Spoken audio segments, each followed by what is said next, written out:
myself Advocate Deepika. So today we are discussing Haryana Urban Control of Rent and Eviction Act 1973. आप सबको पता ही है कि ये हरियाणा जुडिशरी के लिए बहुत ज़्यादा इम्पॉर्टेंट एक्ट है.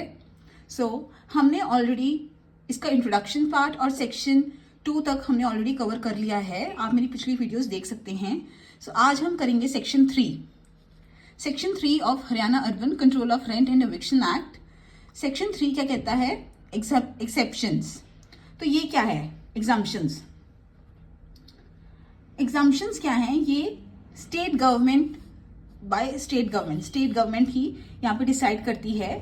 अगर किसी बिल्डिंग या लैंड पर छूट देनी है, मतलब ये एक्ट ना अप्लाई हो, पावर सिर्फ स्टेट गवर्नमेंट के पास है यहाँ.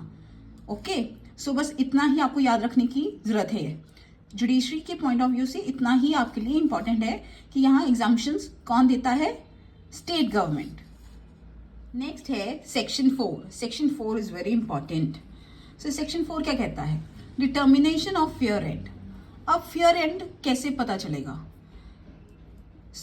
First is by controller on application made by tenant और लैंडलॉर्ड.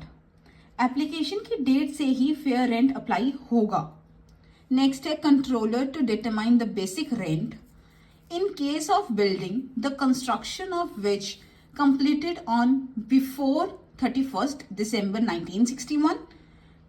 सेकेंड है इन case of building construction of which is completed after 31st December 1961. ये दोनों ध्यान से रीड करना. In case of building, the construction of which completed on or before 31st December 1961, rent prevailing in locality for similar building, rented land let out to a new tenant during year 1962. So, rent जो already prevail कर रहा है in locality for similar building, rented land, let out करेंगे new tenant को same rent पे. Okay.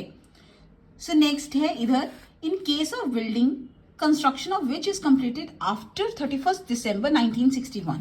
इसमें क्या है? Rent agreed upon between landlord tenant preceding the date of application. और इसमें दो चीजें हैं. If no rent agreed, अगर तो rent agreed हो गया वो होगा. अगर rent agreed नहीं हुआ then on the basis of rent prevailing in the locality for similar building rented land. अगर तो एग्रीड हो गया लैंडलॉर्ड और टेनेंट में, ठीक है, कि ये रेंट होगा तो ठीक है. अगर रेंट एग्रीड नहीं हुआ तो जो ऑलरेडी लोकेलिटी में चल रहा है सिमिलर बिल्डिंग और रेंटेड लैंड के लिए तो वो होगा. ओके. नेक्स्ट है कि कंट्रोलर में अलाउ इंक्रीज और decrease on basic rent not exceeding 25% of the rise or fall in general level of prices since the date of agreed rent date of application. ये क्या कहती है लाइंस? कंट्रोलर अलाउ कर सकता है, मे allow increase और decrease on basic rent में वो डिक्रीज या इंक्रीज कर सकता है, बट 25% से ज्यादा इंक्रीज नहीं कर सकता. ओके, एक्सीड नहीं कर सकता 25% से. ऑफ राइज और fall in general level of prices since the date of agreed rent date of application. agreed rent हो या date of application हो, इन दोनों पे. जो 4th पॉइंट है वो इंपॉर्टेंट नहीं है, वो आप स्किप कर सकते हो. नेक्स्ट है controller may fix fair rent on the basis of any compromise between parties to the proceedings. Such rent shall be binding only between parties and their heirs. ये क्या कहता है कि controller may fix fair rent, controller fix कर सकता है. यहाँ पे सारी जो पावर है वो कंट्रोलर के पास है. Controller may fix fair rent on the basis of any compromise between parties, okay, to the proceedings. Such rent, जो वो रेंट होगा वो किन पे बाइंड होगा?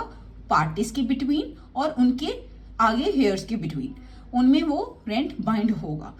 इसमें कंट्रोलर की सारी पावर है. ओके. यहाँ पार्टीज तो आपको पता ही चल गया ना, पार्टीज कौन है? Tenant and landlords. ओके. तो आज हमने सेक्शन 4 कर लिया है, 3 and 4 किया है Haryana urban control of rent and eviction act 1973 का. और हम नेक्स्ट सेक्शन 5 हम नेक्स्ट लेक्चर में करेंगे. I hope you are understanding this lectures. So thank you.